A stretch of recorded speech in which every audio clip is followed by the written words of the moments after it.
Let's do a little review first. Давайте сначала сделаем небольшой обзор. All right, what are the 4 steps of hermeneutics? Каковы 4 шага герменевтики? Наблюдение, Observation, толкование, interpretation, соотношение, correlation, применение. and application. And application. All right, so last week was all observation. На прошлой неделе все, что у нас было, это наблюдение. Today we'll start moving into interpretation. И сегодня мы уже начнем с того, с толкования. What are the 2 pillars that hold up a message? По каким 2 колоннам проходит послание, как по колоннам моста? Грамматика и жанр. Grammar and literature. Very good. All right. Genre. So as you look at a word, what determines the meaning of any word? И когда вы смотрите на какое-то слово в тексте, что определяет его значение? Контекст. Context. There are 2 authors in Scripture. So В who are Писании есть 2 автора, кто они? God and human. they? That's very easy. Good. Это все очень просто. So who determines the meaning? Кто определяет вот это значение? Кто определяет? Кто определяет значение? Дух Святой. Holy Spirit. Okay, well, he would be the author. Да, он будет как автор, да. And so the author is the one that determines the meaning, Ну да, но автор определяет значение. and not the reader. Не читатель определяет значение, Да. автор определяет. Ты же писатель. Да, писатель. Писатели и писатель. But we want to study a verse in context. Но мы хотим изучить стих в контексте. So let's look at Hebrews chapter 12, verses 1 and 2. И давайте посмотрим Евреям 12 главу, стихи 1 и 2. Евреям 12 глава, стих 1 и 2. All right, let's see. All right, so our first step in studying a verse. I guess we're going to make another list again, like we did yesterday. Итак, наш первый шаг в изучении стиха отдельного. Сейчас мы напишем еще один список, подобно тем, которые были на прошлой неделе. All right, we have 6 steps here. У нас есть 6 шагов по изучению стиха в контексте. And the first step is, how does the verse begin? A conjunction, for example. Спасибо. Первый стих, как стих, how did the verse begin? The conjunction between the previous verse. Как стих начинается? Или давайте так, начало стиха и связь с прошлым стихом. Is that postscript or is that postscript? The beginning of the verse and beginning with previous one. Посему, therefore. That's therefore, okay. All right, so the first thing is we have a conjunction. Ну вот, поэтому смотрите, в Евреям 12 главе, в 1 стихе, первое, что мы видим, это посему. Oh, wait a minute. Let's make the list first, and then we'll. Ну, давайте сначала тогда все-таки напишем список, а потом уже будем исследовать стих. All right, so we want to look for the conjunction, how it starts. Итак, мы хотим увидеть на союзы, на начало стиха, как он, с чего начинается. Secondly, we want to read the preceding verse or verses for context. Второе, мы хотим Preceding. предыдущий, so next verse, yeah? The ones before. Once before, okay? Значит, читать предыдущий стих, verse or paragraph? Verse or verses. Стих или стихи. Стих или стихи. Контекст. And then we want to read the following verse or verses. Третий шаг. Мы читаем следующий стих. Следующий стих или стихи. Fourth, we want to, what's the general nature of the verse? General nature. General nature, yeah. Is it command, a promise? Да, мы выясняем вообще общая, ну как природа стиха, Да, то есть природа подразумевается. Это утверждение, это вопрос, это повеление. Утверждение, повеление. I'm just writing it. Statement, command, question, or Yeah, that's fine. вопрос. What else? Question. Etc. I don't know. We'll deal with it when we Description. get there. Yeah. mhm. Описание. And then fifth, we want to note the general content of our verse. И пятое, в целом мы хотим видеть, давайте, содержание стиха в целом. Содержание стиха в целом. And how is it related With what? with what's before and what's after?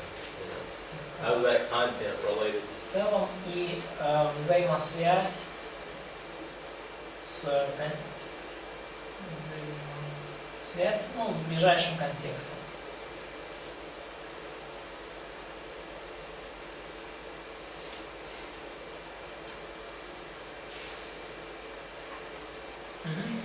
And finally, we want to summarize our И understanding. шестой, это мы хотим подвести итог,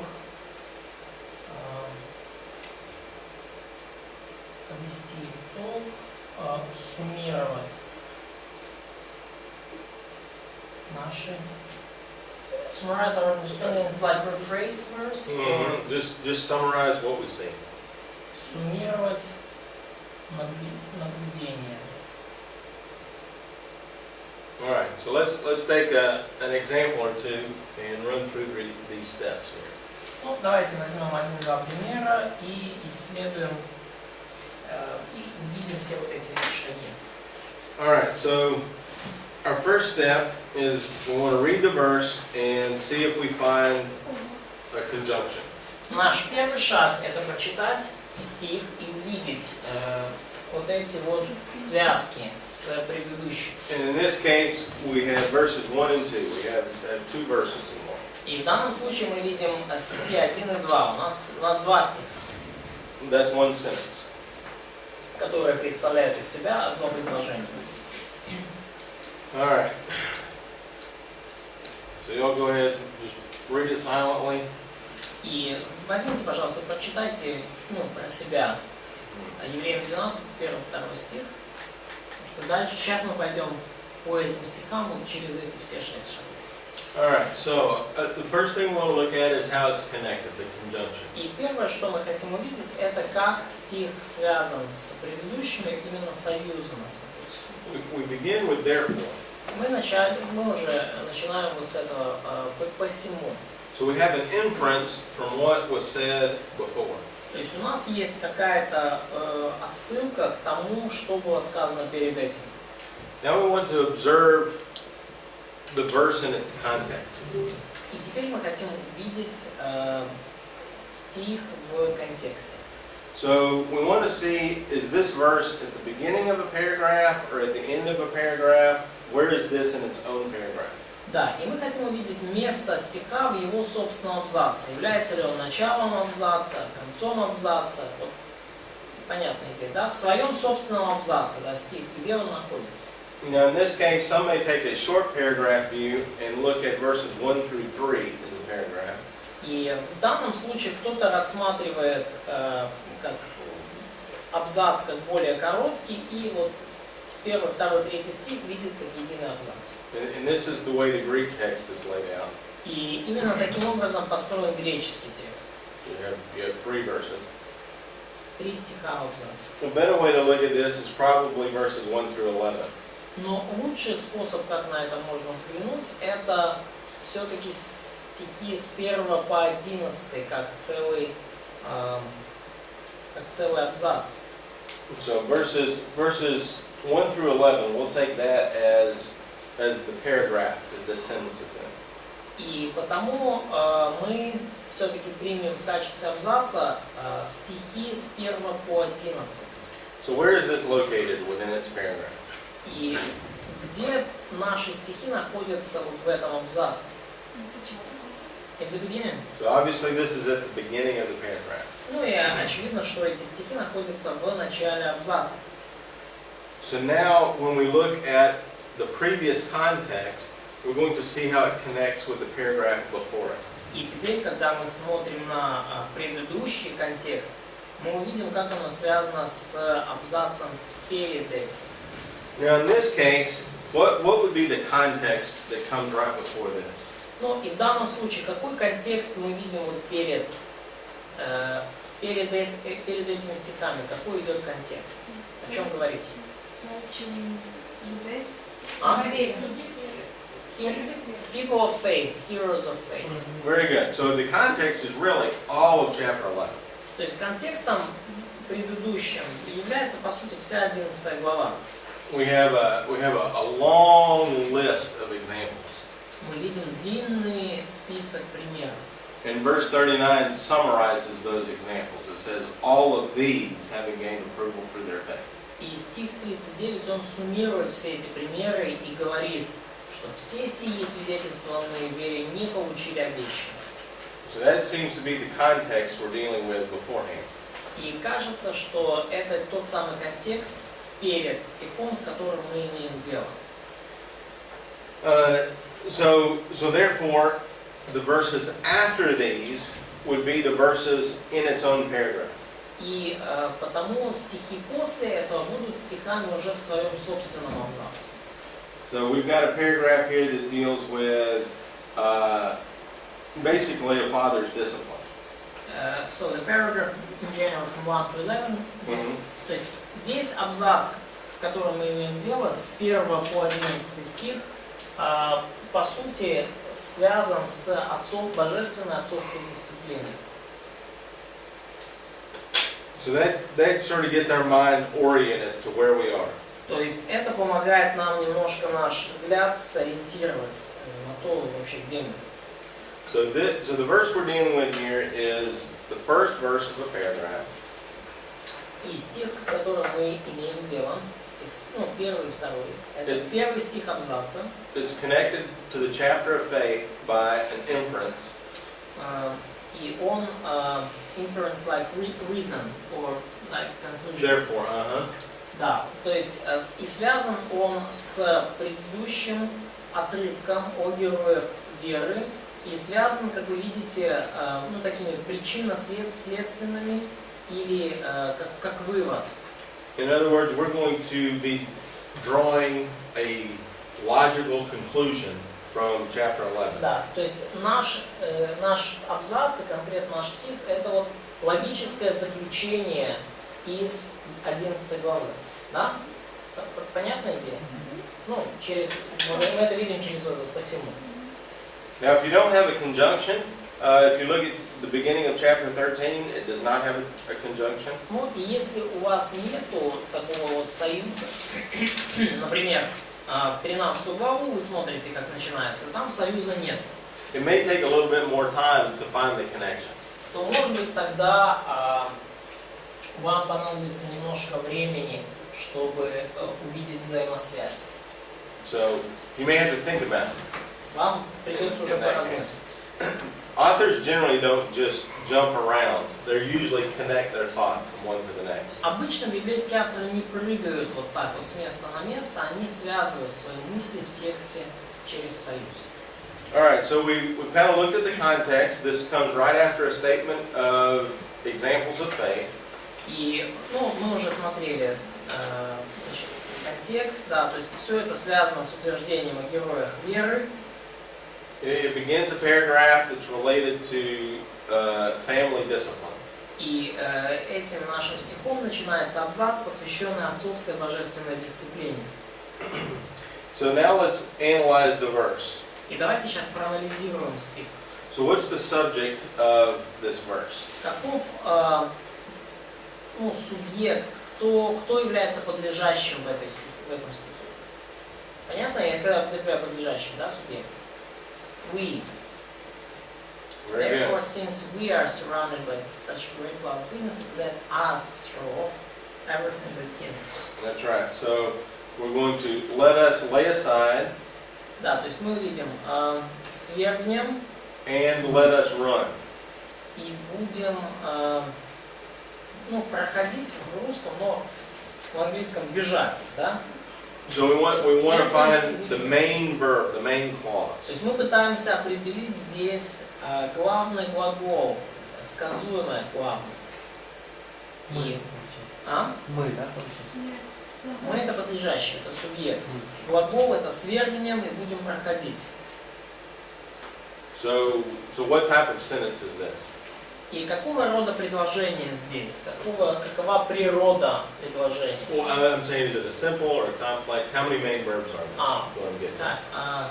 то есть сейчас до природы еще найдем, какой тип предложения. Это простое, сложное.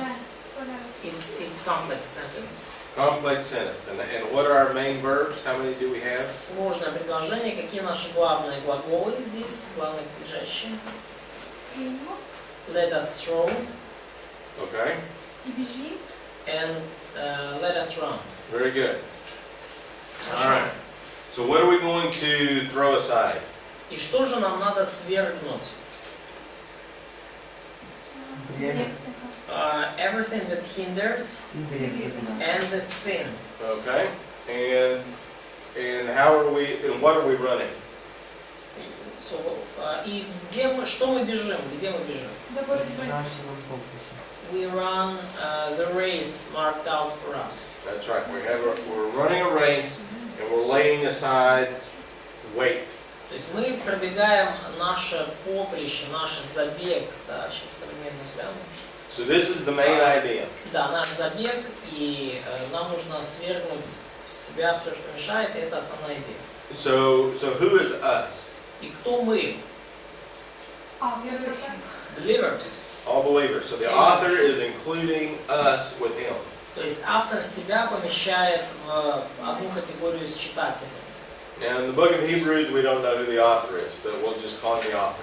И в книге послания евреям мы точно не знаем, кто автор, мы его так и всегда называем автор послания. And since we're running a race and we're dealing with sin and family discipline, we're dealing with believers. И поскольку мы бежим гонку, и опять же мы тут имеем дело с грехом и с отцовской дисциплиной, то очевидно, что речь о верующих из этого контекста. Now let's ask some questions of that main clause. Но давайте сейчас зададим несколько вопросов по поводу главной фразы. We want to look at how all the other clauses modify that main clause. Мы хотим увидеть, как все остальные clauses in paragraph, yeah? So Мы хотим увидеть, как все остальные утверждения в абзаце, они добавляют что-то вот к этой вступительной фразе. y'all have a phrase of we call them the 5 W's. Do you have all those little small words? What, where, when? Yeah. What do you call all those words? We don't have any kind of meaning. You don't group We them don't up? have any mnemonic trick for that. Okay. Let's see. We want to ask all our question words of each of these clauses. И мы хотим каждый вот из этих in 2 verses, yes? Correct. For example, let's take the first clause. Да, то есть мы хотим каждой фразе в наших первых 2 стихах задать наши любимые 5 или 6 вопросов. Since we have so great a cloud of witnesses surrounding us. То есть давайте вот начнем с первого стиха и первого вопроса. Имея вокруг себя такое облако свидетелей. What question does that answer? Who, what, when, where, why? На какой вопрос нам здесь я виден ответ? Кто, что, когда, где, зачем? Who? Who? Okay. Well, it does point us to who. It does. Да, эта фраза уже нас сама с собой направляет на вопрос «кто?». But what does the sense? Какого рода здесь, вот, имея вокруг себя такого благосвидетеля, какого рода причастие здесь мы видим? I think this clause gives us a reason for running. Ну, я думаю, что вот эта фраза, имея вокруг себя такого благосвидетеля, это наша причина, это мотив для бега. То есть смысл этой фразы, да? It would answer the question, why? И вот эта фраза, имея вокруг себя благосвидетеля, она отвечает на вопрос «зачем?», «почему?». Почему мы бежим? why are we going to lay aside sin and why are we going to run the race with endurance? Почему мы освергаем в себя всякий грех? Почему мы с терпением пробегаем это поприще? Now looking at that phrase, why would we do that? И глядя на эту фразу, зачем бы нам это делать? Глядя вот на это причастный оборот. Почему мы бежим, согласно тексту? Потому что пройти поприще. Согласно тексту. Можно было сделать правильно. Можно свитки. Because we have a lot of witnesses of our own. Right, now that's a good point. Now, who are the witnesses that are being discussed in context? Хорошо. Кто эти свидетели, о которых было сказано в контексте? Верите, мужья верят? Men of faith. Heroes of faith. That's right. So is this your family? Это ваша семья, ваши свидетели? Or the local church? Это ваша поместная церковь? Нет. Is it God? Или это Бог? No, this is Abraham, Samson, all of those guys. Нет. Речь здесь идет о Аврааме, Исааке, Самсоне, всех этих ребят. About the men of faith. So this term witness can have a couple of meanings. How would you interpret witness in this context? То есть вот это слово свидетель, да, оно может иметь несколько значений. Как вам его толковать в данном контексте? One definition of witness is somebody that's looking at you.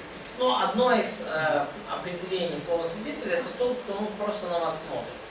And another definition of witness is somebody that's telling the truth. Еще одно определение слова свидетель это некто, говорящий истину. Там, свидетели воскресения и так далее.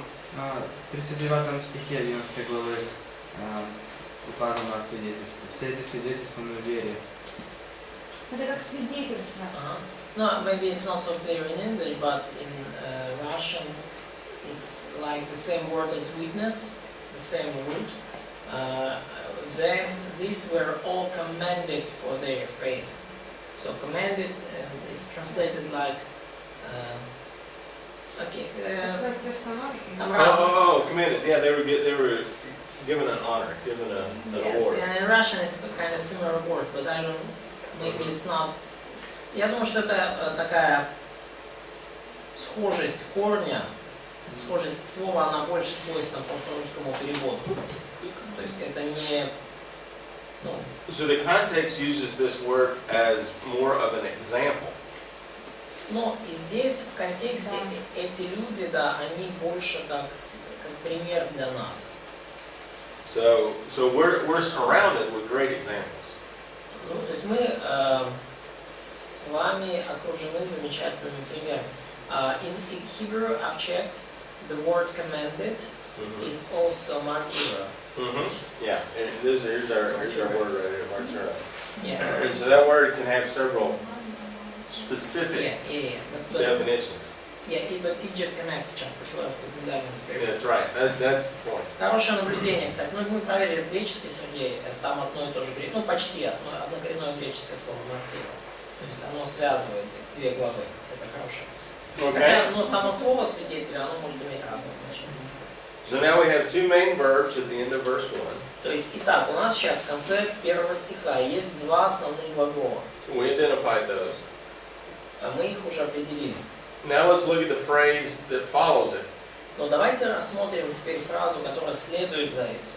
So what's the next phrase, the first one of verse 2? И какая же следующая фраза? Первая в стихе 2.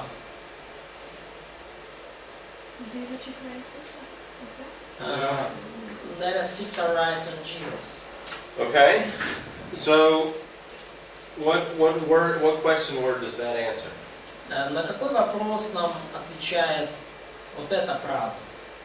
Вот этот оборот. На какой вопрос из 6 там или 5? Куда? А? Куда? Что? Куда? Как? How? How. Very good. Как? Правильно. So this tells us how we're to run the race. То есть здесь нам говорится, как нам бежать за ним. This tells us how we're going to lay aside every encumbrance. Как нам свергать с себя бремя и запинающий нас грех. We're going to look at Jesus. И мы будем смотреть на Иисуса. Now, we have another phrase. Now, this one follows Jesus here. И у нас здесь еще одна фраза, которая вот вслед за Иисусом, да, идет. And what does this phrase say? Or what question word does this answer? И на какой вопрос отвечает следующая фраза? Иисуса, который вместо та-та-та-та-та. А? Who? It does answer who. Obviously, it starts with who. Да, ну начинается с кто, да, кого. But why is that phrase in there? Кто что сделал? What he did. It does tell us what he did. That's Да, right. это говорит нам, что, да, что он сделал. Да. And since it tells us what Jesus did, it answers us why we should look at him. Да, но это в том смысле, да, оно объясняет, что Иисус сделал, и оно отвечает таким образом на вопрос, почему нам нужно на него смотреть. The reason we want to look at Jesus is what he did. Причина, по которой нам нужно смотреть на Иисуса, это то, что он сделал. Now, do you see two words in there that are repeated? Вы видите здесь два слова, которые повторяются. Претерпел. He endured. Very good. So, the author tells us to endure.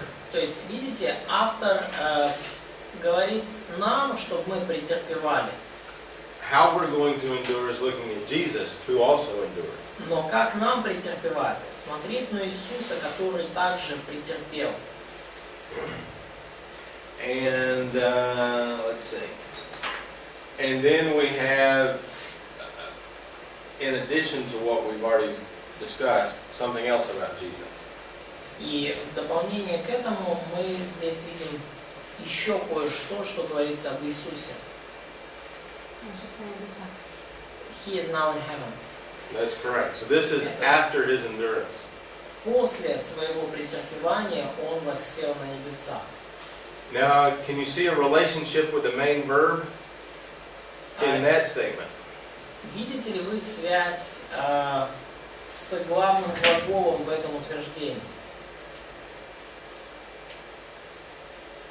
With the main verb, like of the whole sentence. Yes, our main verb there. In this statement, you mean about him sitting on the right hand of God? That's right. Да. Вот вы видите какую-то связь вот это «воссел одесную престола Божия» и с нашими двумя главными глаголами, с главными, да, Now, this is something- находить. This is an idea we have to think about. Но это тут такая идея, над которой нам нужно поразмыслить. Если средним пройдем, то будем с ним написаны. If we will throw off all that hinders and run our race, we'll be in heaven with him. Может, Okay. не если, а когда? А? Может, не если, а когда? Maybe it's not if, but when. Okay? Absolutely. Ну да. So think about running a race. Ну подумайте о том, что значит бежать забег. What happens at the end of the race? Что случается с вами в конце забега? Задышка. The medal, the prize. You have a prize. Вы Very получаете good. награду, медальку.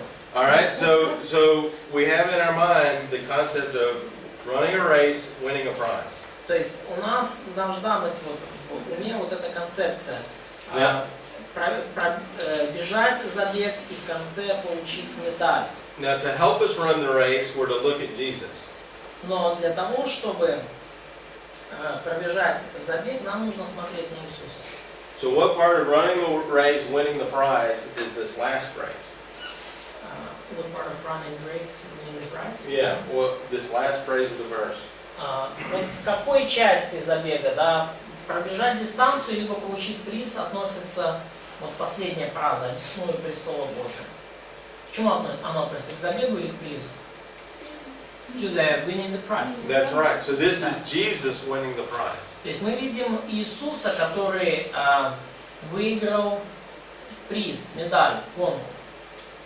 So notice the command for us is to run with endurance. И заповедь для нас бежать с терпением. The help is Jesus endured and won a prize. И помощь для нас в том, что и Иисус претерпел и выиграл приз.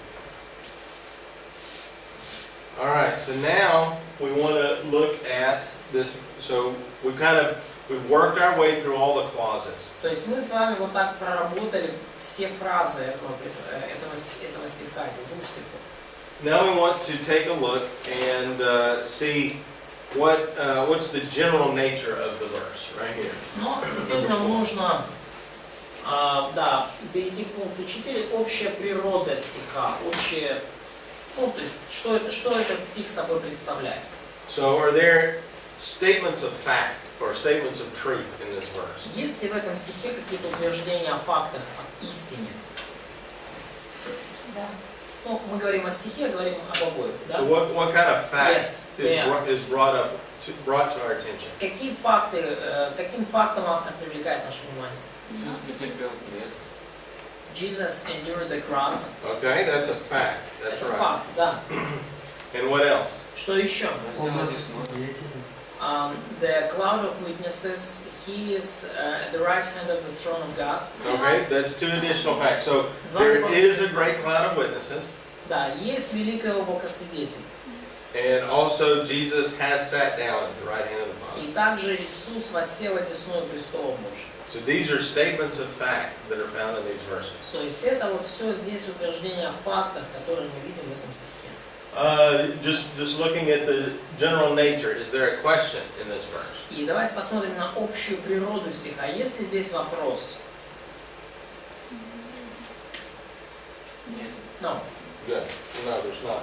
Да, вопросов нет. Is there a command in this Есть ли verse? здесь заповедь? Да. Yes. And what is the command? В чем заповедь? Свергнуть грех, смотреть на Христа.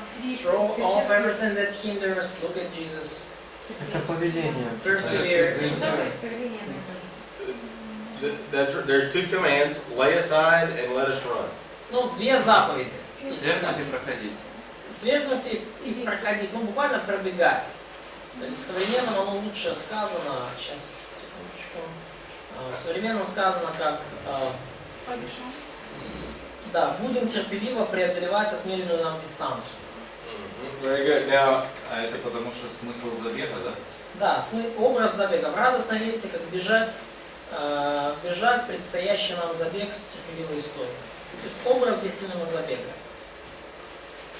Yeah, I just explained, it is not word used in verse 1, like, and it's not clear that this is it's a race which is running, okay. because just in old Russian it's like go. And it's, Oh, right. I'm just trying to explain that from modern translations, what it is here. Is there a condition in this verse? Есть ли в этом стихе какое-то условие? Again, we're just looking at the nature of our verse. То есть мы сейчас пытаемся понять природу этого стиха. Есть ли здесь какое-то условие? Если та-та-та, то та-та-та-та. No. Okay. I didn't give enough time for this, so I'm just going to jump ahead. Я, конечно, вам времени достаточно не дал, поэтому я просто перепрыгиваю где-то. But remember, this is the first verse of the paragraph. Но помните, это первый стих абзаца. So in verse 8, we do have a condition. В 8 стихе у нас таки есть условия. So these verses are related to a condition in this paragraph. То есть эти стихи связаны с условием вот в этом абзаце, которое мы видим позже, в 8 стихе. Now, what's the condition in verse 8? Но каково же условие в 8 стихе? Should I read it? Sure, somebody read verse 8. Кто-то прочитайте 8 стих. Если же остаетесь без наказания, которое всем общее, то вы незаконные дети, а не сыны. Now in verse 8, there's a key word here that's found throughout the book of Hebrews. И в 8 стихе мы видим ключевое слово, которое проходит через всю книгу послания к евреям. And that's this word metakoi, or partner in English. It's discipline. A partaker, Да, somebody that shares. это слово, которое звучит как матако по-гречески, и оно буквально Участвующий, сопричастный в греческом. Это вот как переведено, которое всем общее. Или, можно сказать, к которому все причастны. And that's a word for somebody that shares the inheritance. Вот это слово для кого-то, кто разделяет, кто имеет часть в наследии. Разделяет наследие, участвует в нем. Notice that the rest of this paragraph is a family relationship. И обратите внимание, что оставшаяся глава здесь говорит, остаток главы говорит о семейных взаимоотношениях. There's discipline within the family. Есть дисциплина внутри семьи. And that purpose of the discipline is to gain an inheritance. И цель этой дисциплины в том, чтобы мы получили наследство. And therefore, the first verses of this paragraph set us up with the image of running a race. И первые два стиха вот этого абзаца, они нас как бы настраивают правильным образом через вот этот образ забега, дистанции, которую надо пробежать. So one of the things we're going to talk about in interpretation is figures of speech. И одна из вещей, о которых мы поговорим вот уже перейдя к толкованию, это вот эти образные выражения. And so we would see here the concept of running a race as a figure of speech. И мы видим здесь концепцию пробегания забега, дистанции, как такое образное выражение, картинка, образ. There's going to be practice, there's going to be self-discipline, and there's going to be an award at the end. Да, то есть образ того, что есть какая-то подготовка, есть самодисциплина, и есть в конце концов награда. So as we analyze these verses, we can start to get the idea now of what's happening.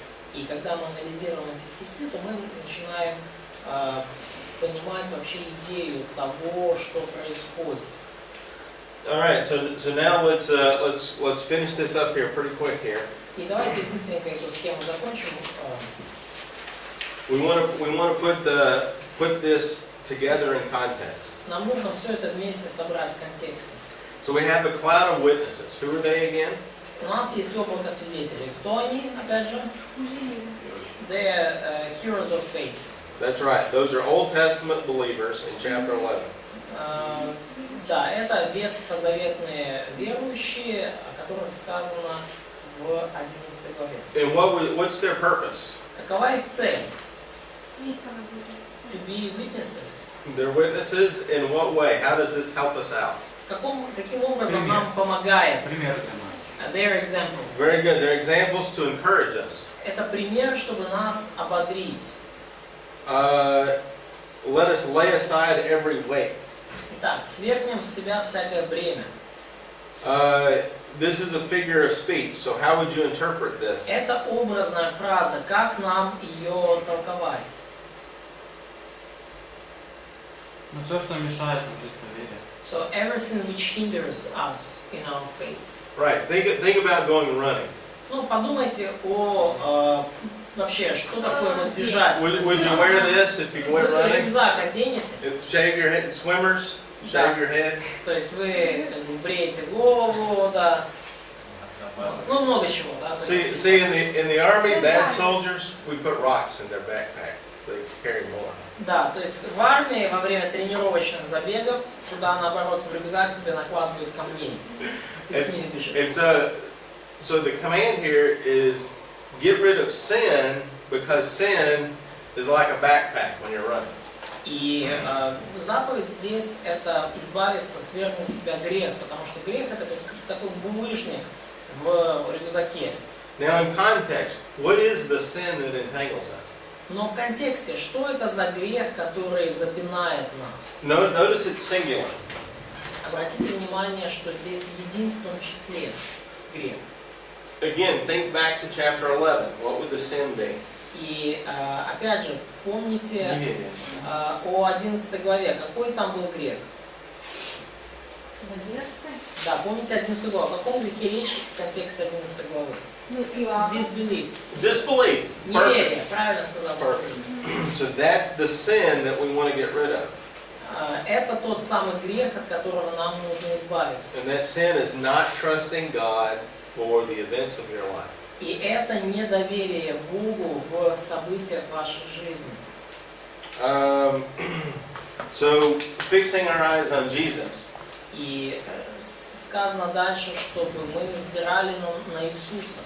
Now, we're going to go through the book of Hebrews in general, but the whole purpose of the book of Hebrews is the superiority of Christ. Но мы так в целом пройдем книгу Евреям, но вся цель книги Евреям это показать превосходство и превосходящее все положение Христа. He's superior to angels, to Moses, to Aaron, etc. То есть Иисус превосходит ангелов, Моисея, Аарона, всех. All right, so to summarize now, how would we summarize this verse? И для того, чтобы это суммировать, как мы можем это суммировать эти два стиха? We have a command to obey. У нас есть заповедь повиноваться. Да. We have examples to help us out.